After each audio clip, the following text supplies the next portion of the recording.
Okay, so this is the 2016 NCEA exam question 1.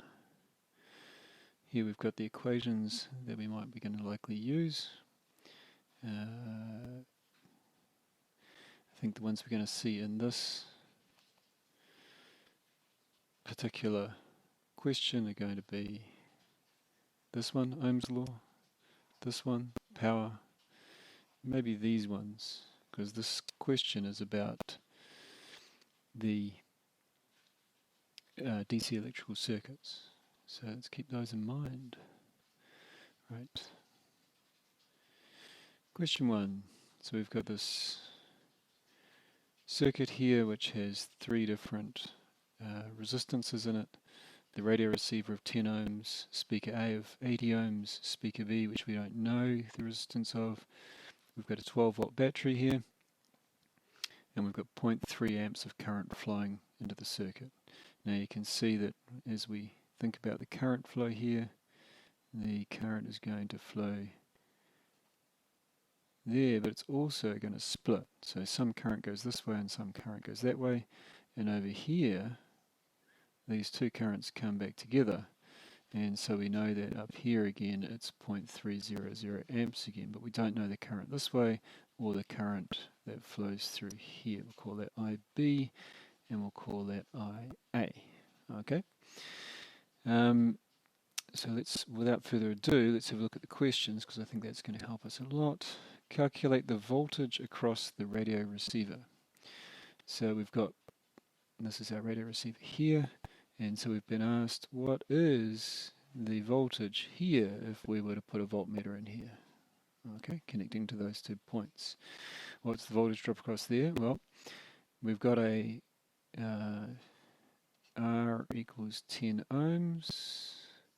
We've worked out that the current I equals 0.300 amps, and we need the voltage, question mark, and the equation we're going to use is Ohm's law, V equals IR, which is 0.300 times 10, which is 3.00 volts. Now, theoretically, it's actually only to 2 significant figures, so let's just do it to that, just in case. Alright, calculate the current passing through speaker B.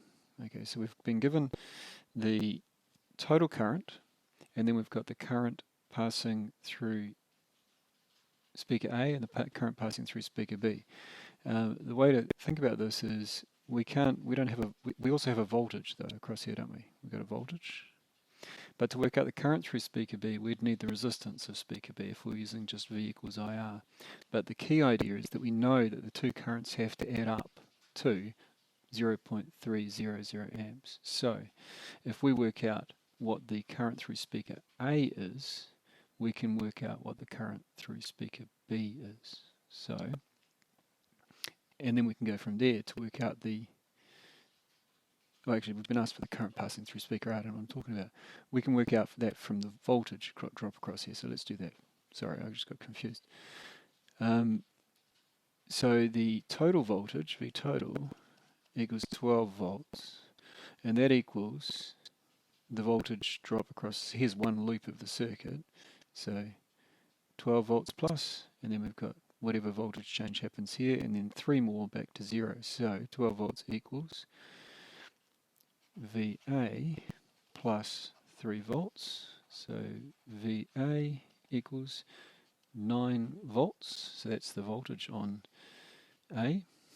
And if we now work out the, using V equals IR, R equals 80 ohms, VA equals 9 volts, call RA. So I equals V over R equals 9 divided by 80, and I think that is 9 divided by 80 is 0.1125 amps. Okay, that's better. Now, the next part of the question I was getting confused about already, I think. Speaker B uses more power than speaker A. That might actually be a red herring, because the rest of the question here says, compare the resistance of speaker B with the resistance of speaker A. No calculations are required. Now this here, where it says no calculations are required, often it's better still to do calculations. Now there are two ways I want to have a look at this. The first one is, we know that the total current was 0.3 amps. And we know that the total current was, the IA was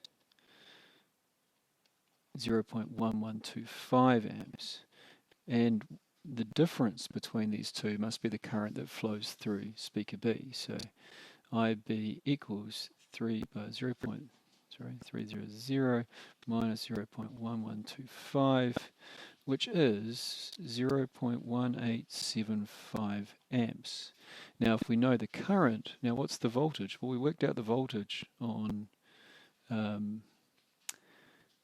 speaker A, and they're in parallel, speaker A and B, so they're sharing the same voltage. They have the same voltage, so they also have 9 volts.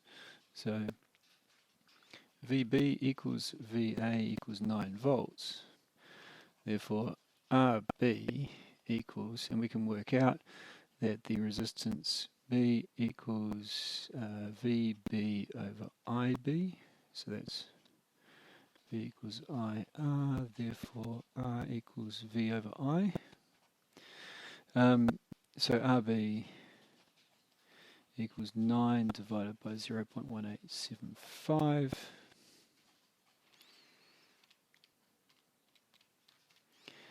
Which is 48 ohms. Alright, so it's lower than, so we've got to compare, therefore RB is less than, not less than or equal to, less than RA. Now the alternative way of looking at this is using power. They gave you this idea about power here, but they didn't, I don't think even their marking guide really relies on it, which is interesting. Now P equals IV. Right, we're given that equation, and V equals IR. Now, we know that for both of these speakers, the voltage is the same. We know it's 9 volts, but we're just going to think about it the same. V is constant, or equal, so let's actually put VA equals VB, right? Now, if P equals, so PA equals, now if the voltage is constant, we want to have the voltage in the formula and not the current. So let's substitute in here. So voltage equals IR, or let's change that around to I equals V over R. And that gives us V over R times V. And this is V, and this is RA, because the V's don't matter. We don't need to put A because the VB and VA are the same. So PB equals V times V over RB. Okay. Now we can, if we wanted to, we can make this, because we can bring RA up here by multiplying both sides by RA, we get PA equals, or PA-RA equals V squared, and we also get PB-RB equals V squared. So PA-RA equals PB-RB, or PA over PB equals RB over RA. Now what this tells you is that the ratio of the powers is equal to the opposite, or the inverted ratio of the resistance. Therefore, if PB is greater than PA, RA is greater than PB. Okay, that's another way to reach a conclusion, in this case using power. Sorry about the scrappiness of my work in there, it's trying to fit both answers in the one part of the page. Okay, what about this one? Oops, it's a completely separate section of this question. They give you a completely new, oops. So a 12 volt car battery can be connected to a car's headlight. one of the bulbs in the car's headlight is rated 12 volts, 60 watts. A normal household bulb is rated 240 volts, 60 watts, and is connected to the 240 volt household supply. Carry out calculations to explain which bulb has more current passing through it. So these are not being connected to the same the same power supply, are they? So this one here, we've got 12 volt bulb is connected, it can be connected.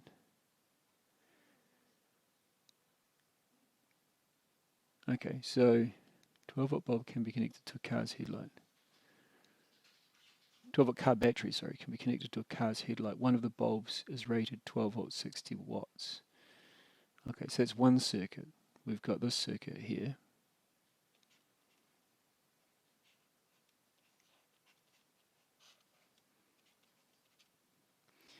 But we haven't been told what the resistance is. We can work it out though. Should we do that? Well, let's just, and we've got a second circuit, 240 volt, 60 watt.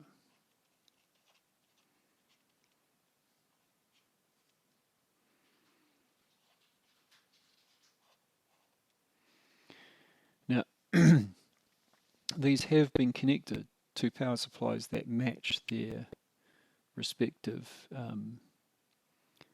rated voltages. So it should in fact draw 60 watts, and this one should in fact draw 60 watts. Watts though, energy, not current. So it's asked us which one has more current passing through it. So to figure out which one has more current, we actually have to figure out the current. So P equals IV is the equation we probably want to use. We've got the voltage, V equals 12 volts. P, well, it's operating at its nominal voltage, 12 volts, and it's been supplied with 12 volts, so P equals 60 watts. That's what the rated voltage means. It means if it's supplied with 12 volts, it will draw 60 watts, which is really a measure of its resistance. P equals V squared over R. P equals V squared over R. We just used that in the previous question, actually. Okay, so 60 equals I times 12. I equals 5 amps. Okay, and down here we've got, so that's the 12 volt bulb, the car bulb. Let's just note that there so we don't get confused later. And here we've got P equals IV again. This time it's V equals 240 and P equals 60. So we've got 60 equals I times 240. I equals 60 over 240 equals 0.25 amps. Should have made this 0.5 amps. And this is the house bulb. Okay, so the car bulb has more current flowing through it.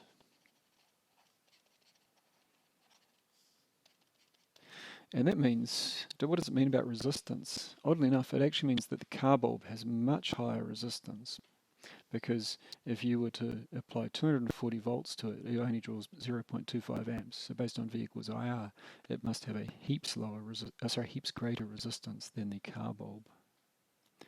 Okay, discuss how the brightness of the car's headlight bulb compares with that of the normal household bulb. Well, we generally assume that the brightness of a bulb is proportional to the power as electrical energy is turned into light. Now that means here both bulbs consume 60 watts of, So 60 joules of electrical energy per second. Therefore, the bulbs are the same brightness.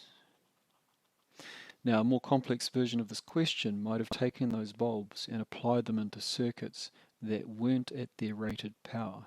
And then you'd have had to work out the resistance of the bulb, and from that, what the power consumed by that bulb would be in a different circuit, so where it was not running at its rated voltage, and that might have given you different answers. But in this case, they're literally running at their rated voltages, which means that each of them should be drawing 60 watts. Okay, so now having had a look at that, we're going to just check our answers and see how they look compared to the marking guide, which I have. So I'll probably switch backwards and forwards between. I'll try and bring the marking guide out into this page. Oops. I'll chuck the marking guide up here. Okay, so let's have a look.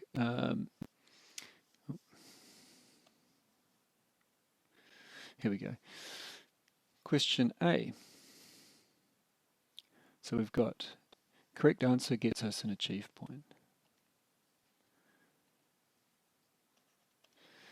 All right. Question B. So this is a potential merit question, and so we've got the correct answer for merit. Now they've rounded it, of course, here, which I didn't round. It's interesting.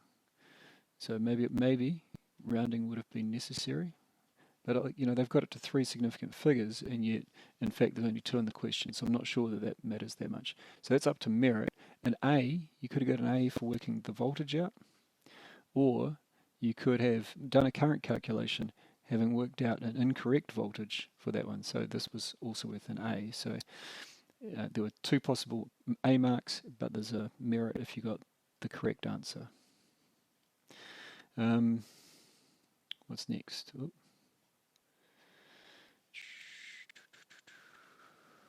Let's have a look. Oh no, come here. Work properly. Okay, part C. So again, it was worth a merit, correct answer with both correct reasons. So here's the key thing. You needed, well, if you used this approach, you needed to work out that there's more current passing through speaker B, which you do here, right? More current passing through speaker B. So that's worth an achieve point to say that. And you need to work out that they both have the same voltage. So this statement here, and that gets you a merit overall. I think you could also have gone down this approach to get your merit. It's probably more complicated in some ways. Okay, and then what have we got left?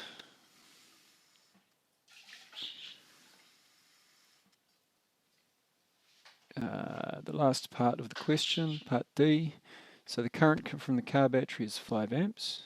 Correct current from the car battery, it's worth an A. See there, an A. Correct current through the household lamp, 0.25 amps. It's worth an A. That was here. Both bulbs shine with the same brightness. That was also worth an A. That's here, right? And what about, so a merit if we got correct current through the car battery and the lamp. Both lamps have the same brightness, or the correct answer in part 2. So either you said they both have the same brightness. Not quite sure what's going on there. I don't quite know whether this is and or. Oh, maybe brightness depends on voltage and current. The product voltage and current is the same. Share the same brightness. Brightness depends on power, and both bulbs have the same power. I guess you probably needed, they have the same brightness plus an explanation. That's what they were really saying here. So this needs a comprehensive answer here, or getting all that right for a merit. And if you get them both right, So you could get a merit out of that, you could get a merit out of that, and overall you can get an excellence if you get all of that and all of that. Okay? So that's pretty much how that one works. Well, that was question 1 of that exam.